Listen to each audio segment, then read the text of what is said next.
Esa es la limitación al dominio, esa es la regla general. ¿Qué dice la regla general? Yo debo soportar el agua, la arena o las piedras que desciendan naturalmente, sin que intervenga la mano del hombre.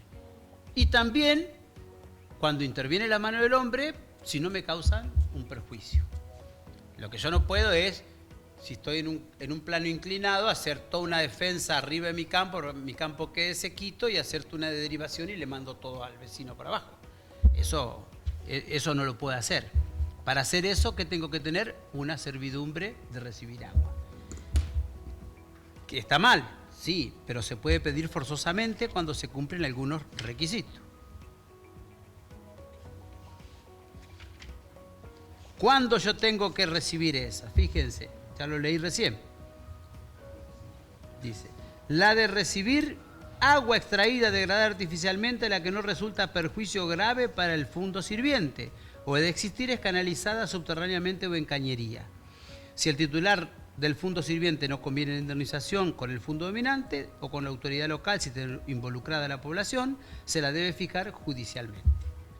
O sea que me pueden exigir esta servidumbre si, por ejemplo, el del inmueble que está más arriba dice, no, yo necesito que mi inmueble tenga para la explotación, que esté seco y demás y todo, le voy a tirar más agua que la que normalmente bajaría si yo no hiciera estas obras, pero si me causan perjuicio, tengo que pedir judicialmente que se constituya una servidumbre de recibir aguas, arenas o piedras.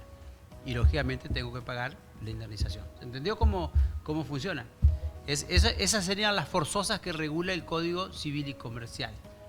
Podría haber algunas otras que a criterio del juez, pero muy difícil, porque están puestas muy genéricamente estas servidumbres forzosas.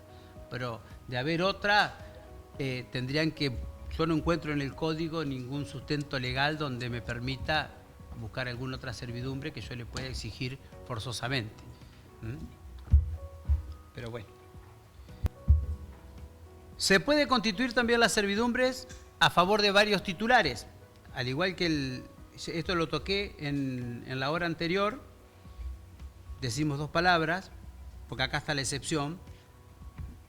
La servidumbre personal puede establecerse a favor de varias personas. Si se extingue para una, subsiste para las restantes, pero sin derecho a crecer, excepto que en el título prevea lo contrario. Eso es lo mismo que el usufructo. Si yo constituyo una servidumbre de paso para tres, o una servidumbre determinada, personal, se muere uno de los titulares del fondo dominante, acrecen los otros.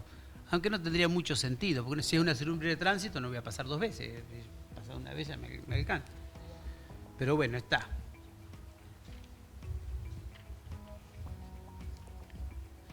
El tema que yo les decía acá es el de la transmisibilidad, del 2172.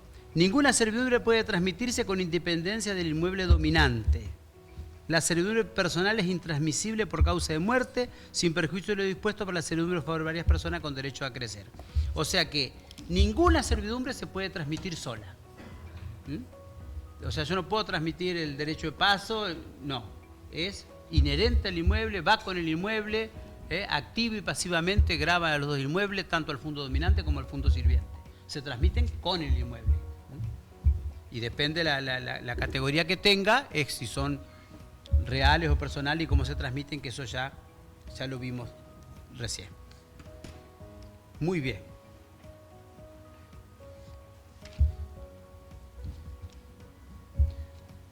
Los derechos y obligaciones, muy rápidamente, porque están en el código, nombramos algunos.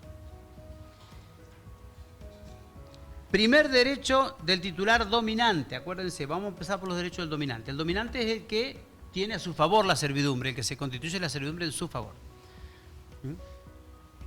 Dice el 2173, el titular de una servidumbre puede constituir sobre ella derechos personales con relación a la autoridad que le es conferida sin eximirse su responsabilidad frente al propietario. No puede constituir derechos reales. Ahora bien, esto es un tema también, porque ¿qué quiere decir el código cuando dice puedo constituir derechos personales? No derechos reales. Pero yo tengo una servidumbre de tránsito yo puedo pactar con terceros que pasen en el lugar. O sea, el derecho de pasar que yo adquiero a través de una servidumbre no quiere decir que sea exclusivamente mío. Yo puedo con él, con ella, con él, con ella, derechos personales de paso, que pasen, sí, porque yo soy el titular de la servidumbre, ustedes también pueden pasar, sin que el titular lo pueda impedir. Por eso les decía yo al inicio que constituir una servidumbre es importante y en muchos casos es gravoso, porque a veces puede llegar a pasar un montón de personas por ese inmueble. No quiere decir que el paso sea exclusivamente sobre el titular de la servidumbre. Y es un derecho que... ¿Cómo se extingue el derecho de volver una servidumbre a parte de mi servidumbre de un tercero? ¿Se extingue en algún momento? Es que no es parte de servidumbre, es un derecho personal. Se extingue cuando se extingue la servidumbre. Los derechos personales, salvo que tenga un plazo menor el derecho personal que yo constituí, que es de permitirle a otro que pase junto conmigo, porque no quiere decir que yo se lo pasé a él y yo dejo de pasar, no. Paso yo y pasa él, pasa el otro. ¿Esa es personal? Es un derecho personal, no es un derecho real. O sea, no se confundan la clasificación de servidumbres personales y reales, esos son derechos reales los dos. Pero cuando se refiere el Código de Derechos Personal, significa un contrato común nomás, que no tiene la categoría y identidad de derecho real. Eso se extingue en el plazo que se pacte, o si se extingue la servidumbre, se extinguen todos los derechos personales que haya constituido. Por eso es... Sí.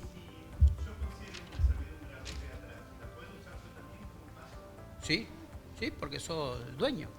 Puede usar como paso o puede... Totalmente, sí, sí. Lo único que no se puede es impedir el paso. Por eso yo siempre me peleo con algunos agrimensores, con algunos cuando... Yo soy de la idea, hasta el día de hoy lo sigo sosteniendo, y cada vez que hago consultas así, veo más los problemas que causan los condominios de pasillo, por ejemplo. Para mí es mucho mejor una servidumbre. Pero se siguen haciendo, se siguen permitiendo, y con la servidumbre puedes edificar en altura, los pasillos en condominios son tremendos porque terminan perdiendo la titularidad del porcentaje sobre el pasillo y no le dejan hacer un montón de cosas, porque en el condominio es una figura muy odiosa. Se puede ejecutar por los acreedores, se puede embargar las partes indivisas, es complicado el tema de los pasillos. Yo siempre recomiendo que hagan servidumbre. Una servidumbre, como bien preguntaste vos podés utilizar porque sigue siendo tuyo, para abrir ventanas, puertas, poner aire acondicionado, hacer lo que... Y listo, y nada más. ¿Sí? Pero hace poco me consultó un juez que me dice que me mandaron una carta de documento, y dice, el juez dice que saque un aire acondicionado que había puesto en un pasillo. No era un pasillo, encima de un pasillo en el centro, que era como un centro manzana, que es bastante lindo, una casa de buen nivel. Y había puesto unos equipos de aire acondicionado puestos afuera. Bueno, tuvo que sacarlo y los puso arriba del techo de la casa de él, porque uno de los condóminos decía que le afeaba el pasillo y que no, era auténtico jodido. Y bueno, ¿ves? Con servidumbre eso no hubiera pasado. Bueno, extensión de la servidumbre. Esto es algo también que se pregunta muchas veces. La servidumbre comprende la facultad de ejercer todas las servidumbres accesorias indispensables para ejercer la principal, pero no aquellas que solo hacen más cómodo su ejercicio. Si yo tengo una servidumbre de sacar agua, tengo que tener el derecho de paso. ¿Cómo voy a sacar el agua si no tengo el paso? Entonces hay servidumbres que son accesorias, y eso consta en el título de adquisición. Por eso hay que ser siempre muy, muy preciso.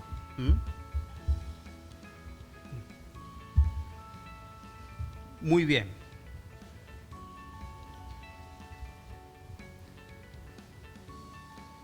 Fíjense acá, la ejecución por los acreedores. Ve, este artículo está en todos los derechos sobre cosa ajena. En ningún caso la transmisión o ejecución de la servidumbre puede hacerse con independencia del inmueble dominante. Yo no puedo embargar una servidumbre, tengo que embargar el fondo sirviente, o el fondo dominante, perdón. Si yo tengo una servidumbre de tránsito, no puedo embargar la servidumbre. Siempre se embarga el inmueble, necesariamente van juntos. Muy bien. El fondo sirviente, Obviamente conserva la disposición material y jurídica del inmueble y puede exigir que la constitución y el ejercicio de la servidumbre se realicen con el menor menoscabo en el inmueble grabado. Eso ya estaba en el Código de Vélez, que son las facultades que sigue manteniendo. Esto no les interesa mucho para el ejercicio de la profesión de ustedes. Vamos a la extinción, así después tenemos un tiempito para hablar si quieren de condominio, de otra cosa, y preguntas de esto. ¿Cómo se extingue la servidumbre? 2182. Por los modos normales de extinción, renuncia, lo que fuera. Y los modos típicos son la desaparición de toda utilidad para el inmueble dominante, el no uso por persona alguna durante 10 años por cualquier razón. En las servidumbres personales, si el titular es una persona humana, su muerte aunque no esté cumplido el plazo o condición pactados. Si el titular es una persona jurídica, su extinción, y si no se pactó una duración menor, se acaba a los 50 años de la Constitución. Y los efectos de esa extinción es que todos los derechos constituidos por el titular dominante se extinguen. O sea, todos los derechos personales, permiso de paso, todo lo que hubiera hecho, con la extinción se extinguen también, no pueden ir más allá. Bueno, como verán, estas poquitos artículos, 24 o 25 artículos, es todo lo que ha quedado de servidumbre. Obviamente, cualquier juez, cualquier escribano, todo, nos vamos a basar en los artículos de Vélez, que nos daban bastante luz en muchos casos, y sobre todo en lo que va diciendo la jurisprudencia y en la doctrina. Pero lo cierto es que el Código ha optado, como en otros derechos reales, en achicar totalmente los artículos, poner las condiciones generales y dejar librado a los particulares que le den el contenido que quieran. Así que esto signifique violar el principio de numerus clausus y de estructura legal, que son las que fija la ley, pero el contenido lo deja librado a las partes. O sea que, como preguntaba recién aquí un colega de ustedes, por ejemplo, en la Municipalidad de Santa Fe pide servidumbre para cocheras, algo que es poquito traído de los pelos. Para aprobar un edificio en Santa Fe, para los que no son de acá, le acepta que en un radio determinado, 100 metros, una cosa así, del edificio, si no tiene las cocheras que exige, puedan constituir una servidumbre de cochera, un poco raro, en un inmueble que esté en el radio, que en realidad sería un derecho de uso, pero pasa que el derecho de uso se extingue, como ya vimos, en distintas circunstancias. Pero acá, ¿cuál sería el fondo dominante? ¿Cada uno de los titulares de las unidades funcionales? ¿O el consorcio? Si el consorcio no está constituido todavía. ¿Cómo? Es difícil, ¿cómo? ¿Es una servidumbre el contenido para usar toda una cochera? No sé, sí. Sería otro derecho, pero no técnicamente una servidumbre. Pero bueno. ¿Alguna pregunta de servidumbre que quieran hacer? Lo que quieran. Vamos a hablar dos palabritas que me dijo Silvia que hablara de los convenios de uso en el condominio, que se están haciendo, cada vez se hacen más en todos los lugares donde se prohíbe la división del inmueble. Y entonces la gente no le queda otra que hacer la transmisión, la adquisición en condominio y comerla y hacer convenios de uso, que ahora están permitidos. Antes también estaban permitidos, pero ahora están en el Código Civil y Comercial regulados los convenios de uso. Pero yo siempre, en materia de condominio, yo siempre soy muy pesimista, porque ya, no lo digo yo, lo dice todo el mundo, el condominio es una fuente generadora de conflictos tremendo, permanente, es permanente. O sea, si bien el Código Civil y Comercial ahora hay algunas normas, yo creo que ha sido un acierto muy grande poner todo en administración de entrada, porque antes era al revés. Antes, en materia de condominio, si no había acuerdo cómo se utilizaba el objeto, o sea, la cosa tenida en condominio, ¿qué opción le quedaban a los condominios? O pedir la partición o ir al juez a pedirle que la ponga en administración. Y después de un proceso judicial que tal vez demoraba 2 o 3 años, el juez decía, póngase en administración la cosa y el administrador va a ser este condominio o un tercero, quien fuera, de acuerdo a los porcentajes, las pruebas, y ahí recién se hacía lo que la mayoría quería. Pero para llegar a ese estado de administración había que pasar por un juicio previo. Normalmente los condóminos eran parientes, hermanos, primos, y no querían hacerse juicio entre ellos, por más peleados que estén. A la gente no le gusta hacer juicio. Algunos sí, otros. Entonces, llegar a esa situación significaba que la propiedad se deterioraba. Yo he visto propiedades valiosísimas, ustedes también habrán visto montones de propiedades que valen mucho, que se han deteriorado, arruinado, porque no han querido venderla y porque no se han puesto de acuerdo cómo usarla. Pero entre hermanos. No, que uno la quiere dividir, el otro no la quiere dividir, que uno la quiere arreglar para alquilarla, el otro no, que la quiere dejar como cuando era chico. Y con los argumentos que uno los escucha y dan ganas de matarlo. La casa familiar, 3 hermanos, 2 lo querían hacer un local porque estaba en el centro para tener unos pesos, y el otro no tenían mucho dinero, y el otro que estaba en mejor posición dice, no, yo quiero dejarla así como cuando era chico. No quiero. ¿Y para qué? No, me gusta pasar y ver la casa así porque me hace recordar a mi infancia. Te escucha todo eso. Entonces, ¿qué le quedaba a esos hermanos? Ir al juez y decirle que se venda la casa que no querían, o hacerle un juicio para que la ponga en administración. Bueno, el código ahora, eso fue un acierto, ahora el código se la puso en administración, dice, ahora, cuando hay un condominio, sepan que está en administración de pleno derecho. Ahora se decide lo que la mayoría quiera. Antes no. Antes, por más que yo tuviera el 75% indiviso, no podía decidir. Porque el derecho de veto, el que no quería, no quería. Y había que hacer todo ese procedimiento. Sin embargo, ahora, con una simple asamblea de condóminos, con una notificación de una razonable, dice el código, de una semana, lo cita a los condóminos, mire, acá estamos, en la casa de papá vamos a hacer 2 locales. Listo, decidimos, y lo que haga la mayoría se hace. La suerte, dice el código, la suerte. Claro, está muy bien esa pregunta. Si hay empate, se decide por la suerte. Lo dice el código expresamente. ¿Por qué? Antes lo decía también el código de Vélez, ¿eh? El código de Vélez lo decía que antes, cuando se ponía en administración, si no había acuerdo, lo dice. A ver, espere que se lo... Mire. Artículo 1994, no voy a decir que les miento. Todos los condóminos deben ser informados de la finalidad. ¿Ve? Porque el 1993 dice, si no es posible el uso y goce en común por razones atinentes a la propia cosa o por la oposición de alguno de los condóminos, estos reunidos en asamblea deben decidir. Todos los condóminos deben ser informados de la finalidad de la convocatoria y citados a la asamblea en forma fehaciente y con anticipación razonable. No le podemos decir, mañana a las 7 hay una asamblea, no, una semana, una carta de documento y listo. La resolución de la mayoría absoluta de los condóminos computada según el valor de la parte indivisa, por más que corresponda a uno solo, obliga a todos. En caso de empate debe decidir la suerte, dice el código. Por eso siempre cuando hay posibilidad de empate, conviene que en la asamblea haya un escribano. Aparte porque me dan trabajo a mí. No, porque si no hay posibilidad de empate, no es necesario el escribano. Porque si somos 3 y tenemos 1/3 cada uno, ¿para qué queremos un escribano? Vamos y votamos y si hay algún conflicto, van a ir los dos y van a decir, no, nosotros votamos así, listo.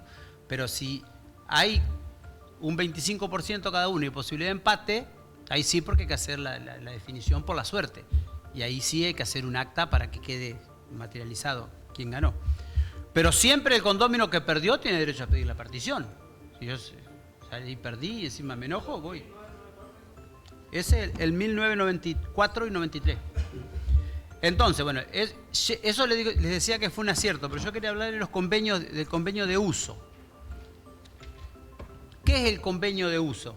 Es un simple contrato donde las partes acuerdan cómo van a utilizar. Y eso se está usando mucho, para mí mal. Mal porque genera conflictos a la larga. ¿Por qué? Por la oponibilidad. Porque el convenio de uso tiene oponibilidad frente a los condóminos total, pero no frente a terceros. ¿Qué pasa si yo hago un convenio de uso porque el campo que tenía 100 hectáreas no me dejan hacer 2 campos de 50? O hago un convenio que vamos a usar 50 hectáreas cada uno, hacemos un alambrado, hacemos un convenio que durante todo el plazo que dure el condominio vamos a utilizar yo la parte este, vos la parte oeste, planito, listo, en condominio. ¿Qué pasa si viene alguien y me embarga mi parte indivisa y me la ejecuta? O si yo vendo mi parte indivisa a otro. Y cuando viene el otro que yo le vendí mi parte indivisa y dice, ah, mira qué linda están esas 50 hectáreas. No, pues acá salí yo en mi parte que tenía el convenio. ¿Y qué me importa? Yo hice un convenio de uso y bueno, hácelo valer allá. Acá no. A mí no me es oponible. Entonces, por eso los convenios de uso son tan relativos. Hay que tener mucho cuidado con los convenios de uso porque por ahí las partes se creen que con un simple convenio de uso ya tienen asegurado el derecho y no se dan cuenta que después les viene el problema de que se encuentran con otro condómino, o si son 2 hermanos y se llevan muy bien, pero se murió uno de los condóminos, vienen los hijos que se llevaban mal con el tío y ahí vienen los problemas.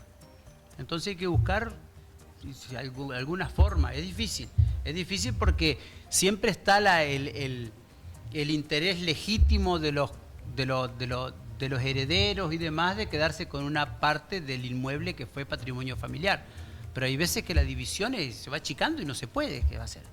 Tenemos que comprender eso y tenemos que explicar cómo funciona. Entonces, la parte rural por ahí es más complicada. O sea, no hay ningún problema hacer convenios de uso, todos los que quieran. Artículo 1986. Cada condómino conjunto individualmente puede usar y gozar de la cosa común sin alterar su destino y no puede deteriorarla en su propio interés u obstaculizar el ejercicio de iguales facultades por los restantes condóminos. Y en 1887 agrega, los condóminos pueden convenir el uso y goce alternado de la cosa común o que se ejercite de manera exclusiva y excluyente sobre determinadas partes materiales. Ahora bien, ese uso y goce excluyente sobre partes materiales, producto de un convenio de uso, va a tener el alcance y la oponibilidad solamente entre los que lo pactaron. Y no va a alcanzar al resto. O sea que hay que tener cuidado con eso.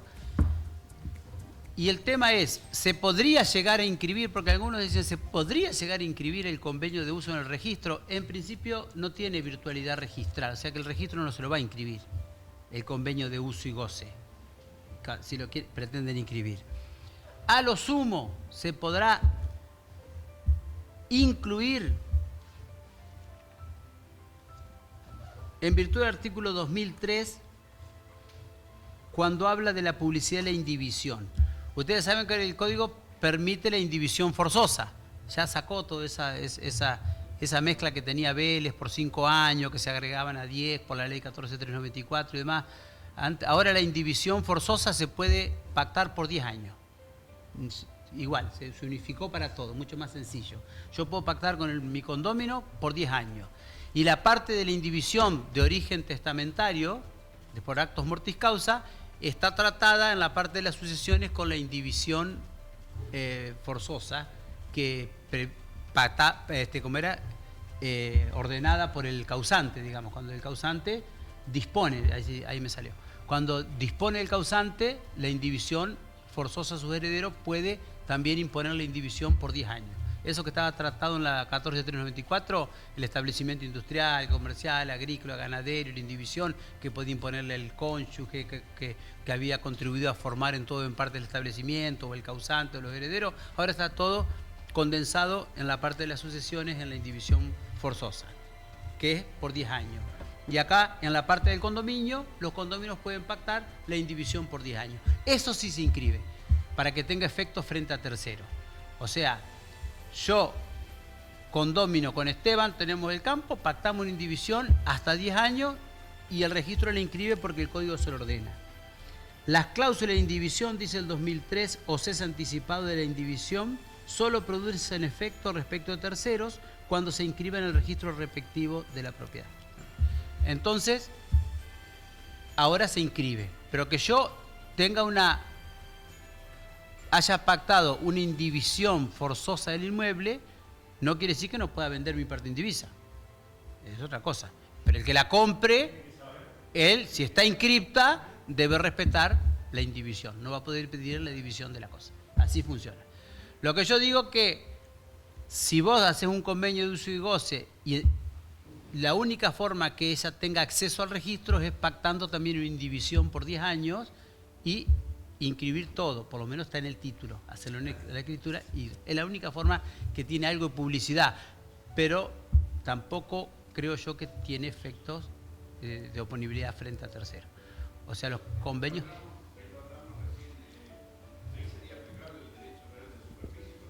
Sí, lo que yo le decíamos, para mí me parece que sí, me parece que cuando tengan el caso ese, que lo hablamos hace un tiempo en el Reconquista, cuando fuimos, yo creo que la mejor forma hoy que tenemos para un inmueble rural o urbano, cuando no dan las medidas para dividir, es utilizar el derecho de superficie. No, para mí es donar el inmueble a los hijos o a los nietos y constituir un derecho de superficie por 50 o por 70 años, que es el plazo máximo, 50 si es para plantar o forestar y 70 si es para construcción, en favor del superficiario, que puede ser, supongamos son dos hermanos, Juan y Pedro son titulares del inmueble. Y eso no le dan las medidas para hacer dos inmuebles determinados. Pero quieren asegurarse, bueno, ya son personas grandes y demás que se le donan a los hijos o a los nietos, los hijos le pueden dar el inmueble, la propiedad, y los mismos hijos en la misma escritura le constituyen un derecho de superficie a favor de ellos por 50 años. Ellos saben que por 50 años nadie les va a tocar el derecho. Y sale, como el derecho de superficie no modifica el estado parcelario, no hay división, el plano que se hace es solamente a los fines de fijar el derecho por donde se ejerce, se inscribe en catastro, se hace con esos planos, y yo sé que por esas 50 hectáreas que yo tengo el derecho de superficie y las voy a poder usar y gozar por 50 años o 70 si es para la parte urbana. A veces la parte urbana no se dan los requisitos o es muy caro para hacer propiedad horizontal. Bueno, le donan el inmueble a los hijos y hacen superficie de los dos pedacitos y ahí no necesitan hacer propiedad horizontal, nada, y tienen por 70 años que nadie los va a molestar. Si bien no es una solución definitiva, es una solución que le da oponibilidad, porque a veces hacer esos convenios de uso y demás es muy fácil, pero si no sirven, ¿para qué los quiero?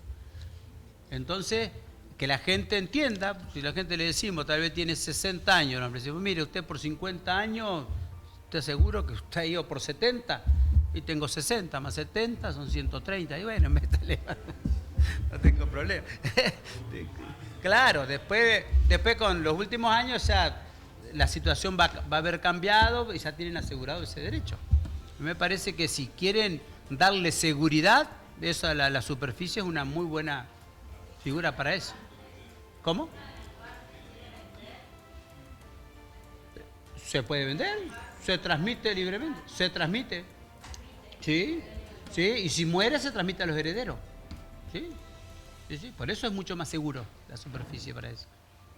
Y si están de acuerdo un día, bueno, mirá, queremos vender todo porque, listo, renuncia a la superficie, vuelve la plenitud del dominio y venden normal, si están de acuerdo. Si están peleados y o no se ponen de acuerdo, bueno, cada uno tiene su derecho fijado, que lo puede transmitir, lo puede... ¿Sí? ¿A quién pregunta algo por ahí? ¿Alguna pregunta más? Bueno, me pasé 1h10 porque era hasta las 4, pero yo quiero agradecerle al Colegio de Agrimensores por la invitación y a ustedes por el respeto y el silencio, y estoy a disposición, lo que necesiten. Muchas gracias. Muchas gracias.